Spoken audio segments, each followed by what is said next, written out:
All right, today we're going to take a look at a watch that's it's been a long time coming.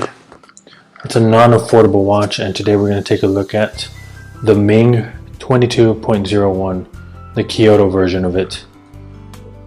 So I ordered this watch well over a year ago. I believe the ordering date was March 10th, March 11th, around there, of 2022, and we are now in mid-July of 2023. So this took well over a year to get delivered, but it's finally here, and let's take a look at it.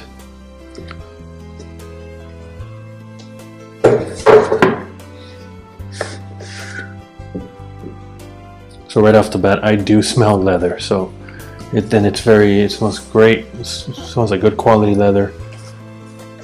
And yes, of course, here it is. You know, I'm not one to kind of be swayed by packaging, but this is actually really nice. But of course, I wouldn't really expect this. Here we go. The Ming 22.01. So right off the bat, let's talk a little bit about the brand. Ming is a bit of a polarizing brand, simply because of the way they sell their watches. Because of their extremely high demand, these are very hard to get a hold of. They often sell out, and they're being sold by resellers for quite a premium.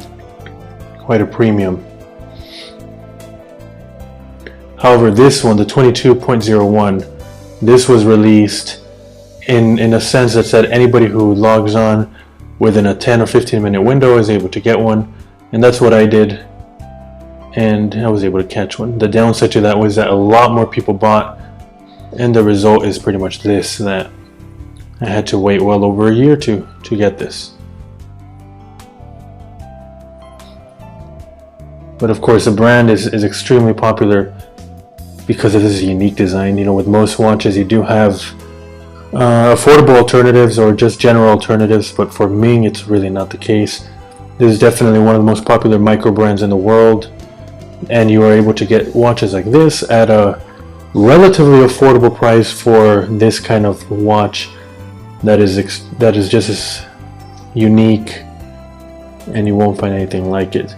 So let's talk a little bit about this specific one. Ming has released a couple of different watches with different complications, different everything, and this is obviously their GMT. Now the GMT hand is right there. It's difficult to see in this dark light, but you are able to move it independently.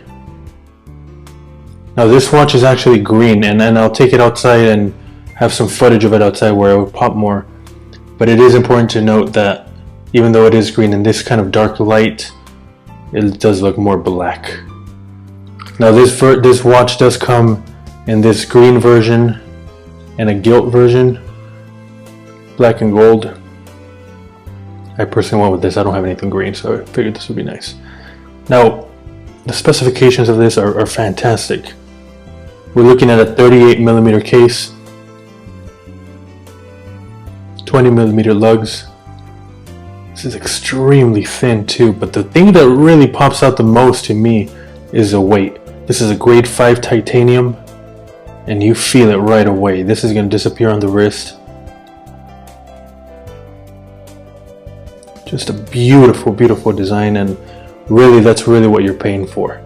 For something like this, you can see just the hands look like they're floating, and the ring, the indices here, it is on the crystal. I rarely see a shot like this with Ming watches where you can actually see. But that combined with those hands, they really give a very, very deep look to the dial. They add a lot of depth, and it goes quite a long way.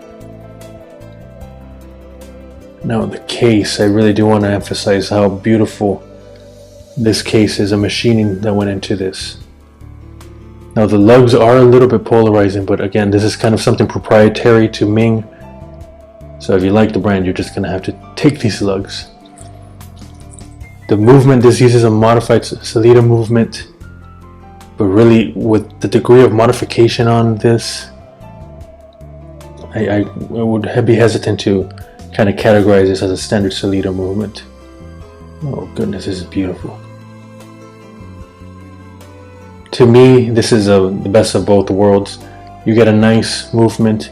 I know this isn't a extremely high-end movement, but it's modified enough to where you are able to kind of appreciate it. It's definitely not a run-of-the-mill movement, but at the same time, you don't get this proprietary in-house movement that requires, you know, some high-level watchmaker to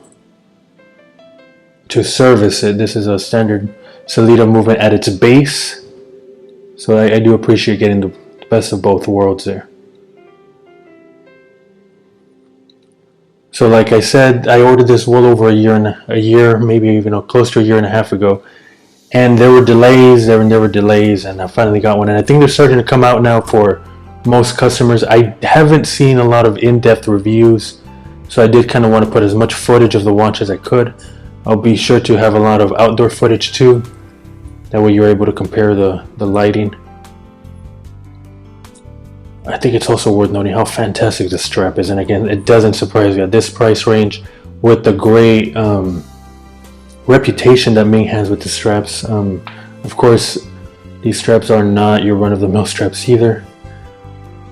They're extremely thin, but they feel very sturdy. They're not falling apart. They just feel extremely comfortable. They do have this suede inline here, obviously the stamp. And of course they have the curved end here to kind of give it that transition between strap and case. Besides that, I'm a huge fan of GMTs. I love that this is a GMT, even though it's kind of hard to see in this light.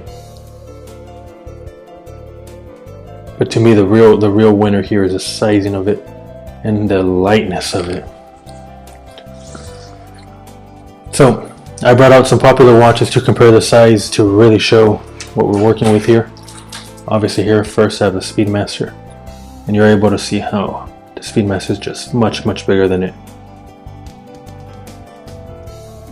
Also quite a bit thicker than it. You don't want to put it on top of each other there.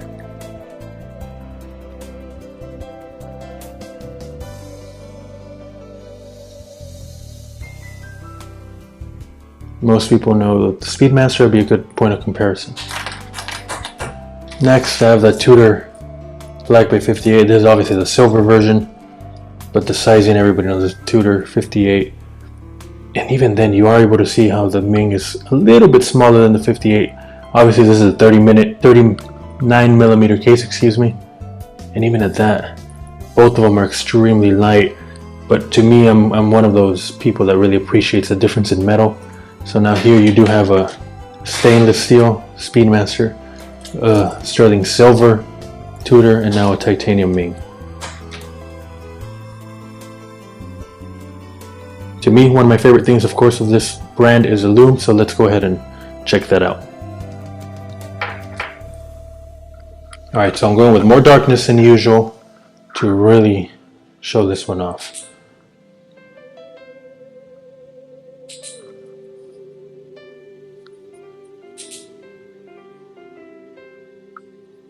This is my first experience with this Lume and Ming, but here it is. And like I said, really look at that depth of the dial. You really can see it floating. It looks like it's floating, which obviously it is on the crystal. And those hands, fantastic. I gotta say, this is not the brightest Lume.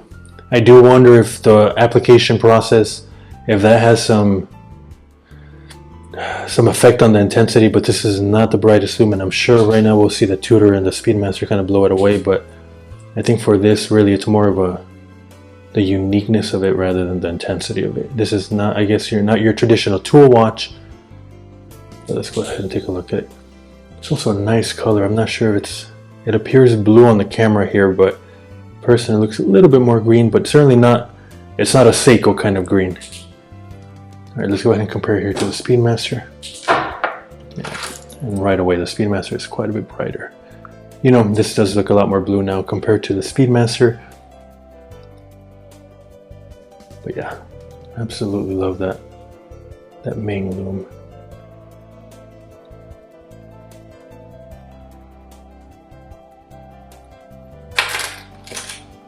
And of course the Tudor.